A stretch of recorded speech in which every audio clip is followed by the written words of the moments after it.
I wrote a couple notes because I may forget something because you know I'm old. Can you all hear me? Yes. Okay, good. Good morning. Good morning. Welcome to the dedication of Wayside School, District Number 4, Town of Carlton.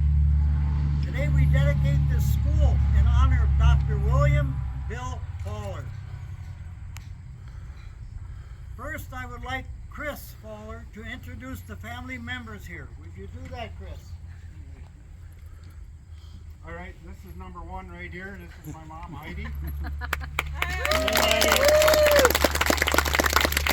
This is my big brother, Bill Jr.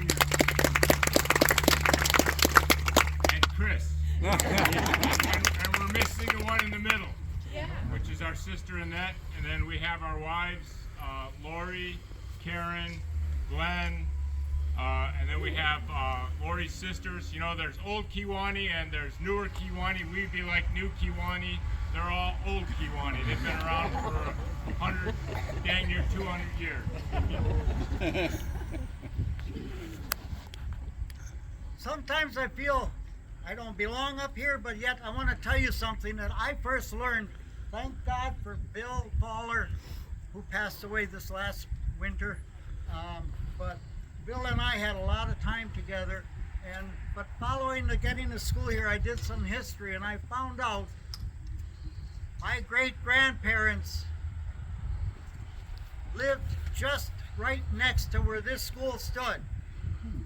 In 1896, the original school in Carlton area there burnt down. They held school in their house for a year and a half while this school got built. They donated the land it was on. The great-grandfather built the stone foundation under it for $50, and the school was built for $240 labor. So I found that pretty amazing, and eventually it ended up back, and my uncle Irvin and Irvin's Mike Sinkula, Irvin's brother down here, and so there's a lot of history in our family that from this school. You know, in my life I had an opportunity to meet some amazing people in this world, and 2 of them, you're standing on the property and by the building that I think are most amazing. The first one was Mr. Michael Spatt. He loved old barns. He always would buy a farmstead and take pictures of it, have an artist come in. I met Mike early on after he had purchased this property from the Cherusky family, and after many years of talking and working together, to make it very short, he donated this whole property to Agricultural Heritage and Resources. So this property was actually donations from Mr. Spatt. And he was a wonderful man and talked why we need to save the history of the rural areas, the farms, and all the buildings that were in this community. You don't know where you're going unless you know where you come from. It's a famous quote. I repeat it over and over. And if we can help tell people, the young people, any age, you know, how important that is with this property, I think it's amazing. And you hear an anvil going over there already. We teach people blacksmithing, woodworking, we're going to eventually be able to do, and so many other items, and cooking, wonderful things like that. The second person most important right now is Mr. Bill Fowler. I met Bill many years ago as he became a director of our organization out here, and spent much time with him. He talked about him trying to preserve some schools down in Illinois. I believe he moved one, and he just had a passion. He explained why it's so important for people to know about one-room schools and what their important role, to realize that everybody in this country at that time knew that it was important for their child to get educated. And you got to remember, when this school was built, before that time there was nothing but horses and buggies and wagons. So you built your schools close to where the people live in your area. So that's one reason there were so many rural schools in Kewaunee County and all over this country. And talking with Bill, he talked about his passion about the schools and the history and the heritage of them and why they were so important. And I said, you know, there's a school down the road I went to. And he said, can we go look at it? And I said, I guess we could. And so we took a ride over there and looked at that building. It was turned into a machine shed, and I said, well, it ain't what I remember. And he said, oh, it's beautiful. The next morning he calls me up and he said, you think we could buy that school and move it to Heritage Farm? And I thought in my head, is he saying? But we talked more and more, and then I called cousin Mike up, and Mike and his wife Barb says, no, you can't buy it. We'll give it to you. So the school moved here in the middle of winter, in a cold winter day, I remember. If you see, there are tons of pictures of the whole process of getting in here and what it looked like. Please take your time in the school and look at that. And it came here, and after all this time, Sue Cheshik, who's up here, and it's amazing, she said, well, we got an open date this date in September. Let's do it then. Oh my God, we got no floors done, new painting done, deck wasn't built, and that's another story. But it's here, it looks beautiful, and I hope you all get a chance to walk inside and check it out, that part of it. But over the years, I traveled with Bill. We actually took a 3-day trip one time all the way up to the northernmost part of Wisconsin, looking for that perfect stove that would match the one that was in here.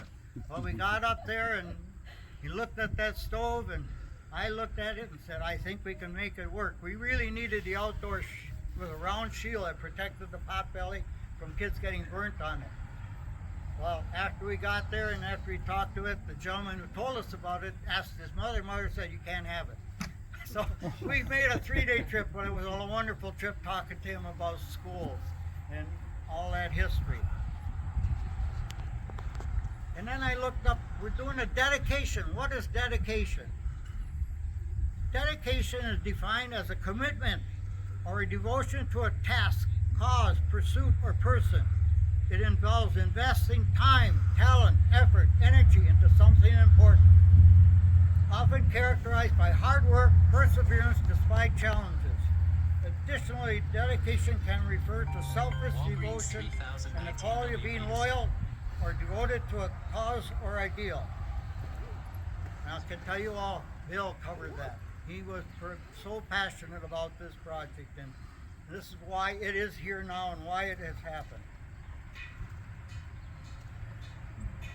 The school story started many years ago in one of our many get-togethers, talking about school history and struggles to save the school and his community back in Illinois.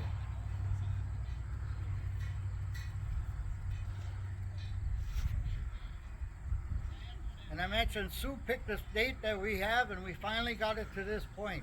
We said we can really make it happen. With her leadership, it got here, and I would like her to have a few moments to speak to you.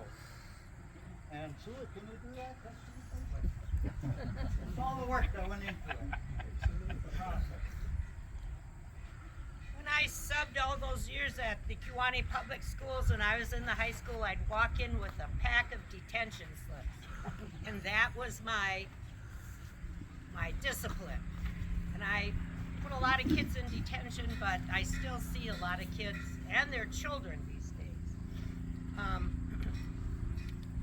I have the timeline of the school against the wall. Everything that's set up in there was from something Bill had or something people gave to us that would be what a school is like. Now, it's not exactly, but we do have the dress that the teachers would wear.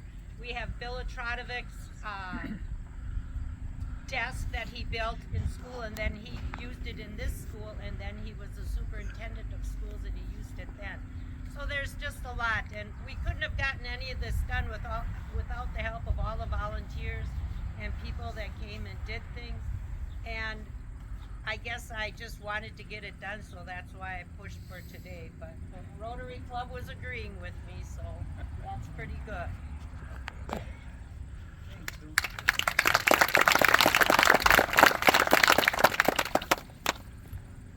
With Bill's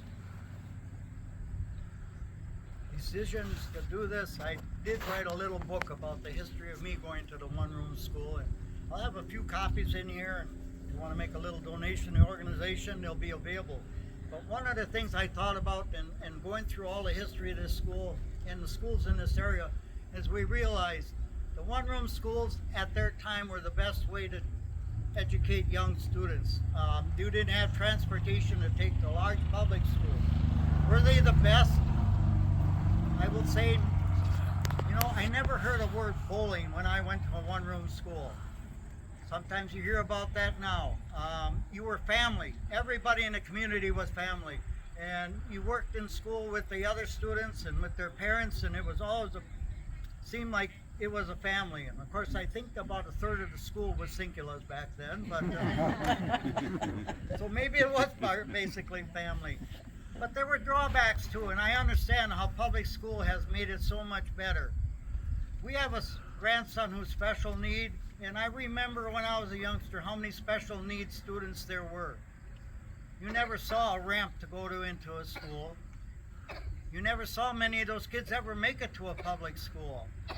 And I think now you see the advantages or the blessings to have these young people get their education they need too. So there are good and bad of one-room schools, but I think at the time it was, and you had so much local participation, whether they're on the school board or here cleaning the school, and every summer, as my parents were here every summer, cleaning and waxing the floors every summer. So, but I just want to thank Mike and Barb Sinkula before we go any farther. Mike and his wife who have passed, because they wouldn't be here if they wouldn't have said yes. So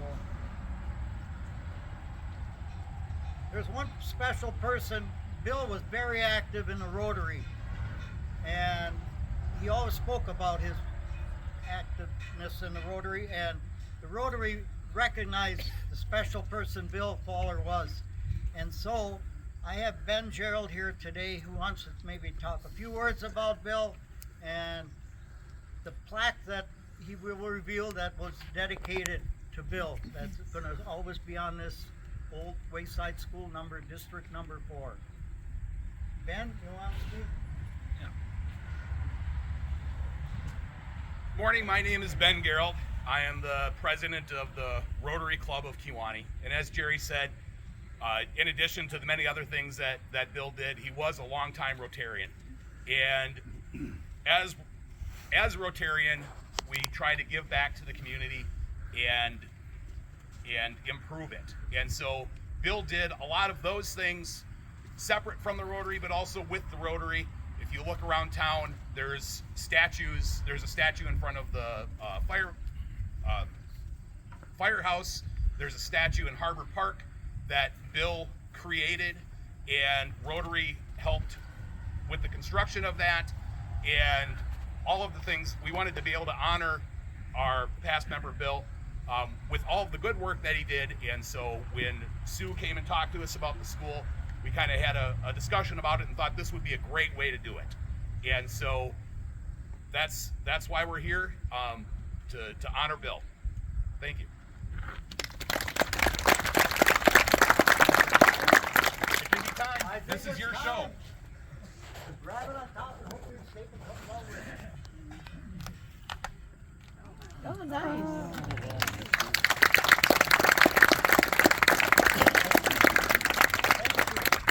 Thank you. This is the best way we could ever honor Bill Fowler for what he did here. We appreciate it.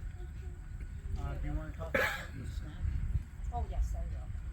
I'm going to give it to you then. Okay. First of all, I'd like to see hands of people that went to school at Wayside. Oh, wow, quite a few. Sassy one here in the back. Great. It's not exactly what it was like when you were here, but we're trying to follow Dr. Fowler's vision of it being a true one-room schoolhouse. In the spring, hopefully, we will be able to have the buildings open for school tours. So we've got the push done on this and be able to have school groups come in and go to the house, the school, the town hall, and the blacksmith shop and find out what things were like close by. Last thing is we have snacks. We have coffee, lemonade, and water in there, along with fruits, veggies, crackers and cheese, and first come, first served kolaches made by Joanne Bogle.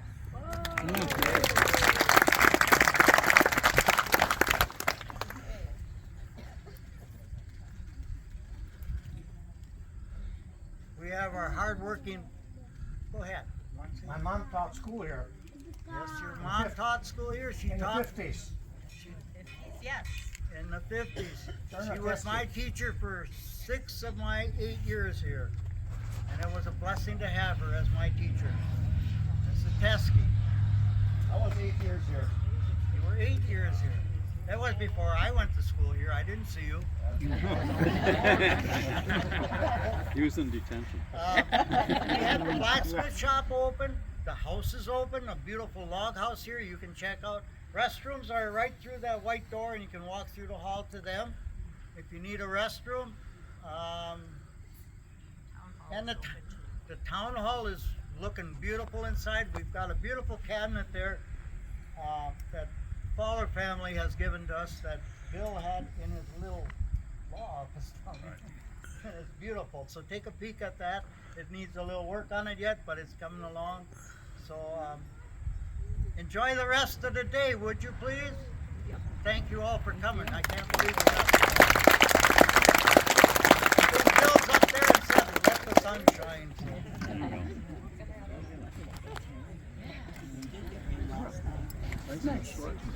Yeah, very nice. There You are, John. Thanks for coming. Hi, good. Where's your honey? Other things going on.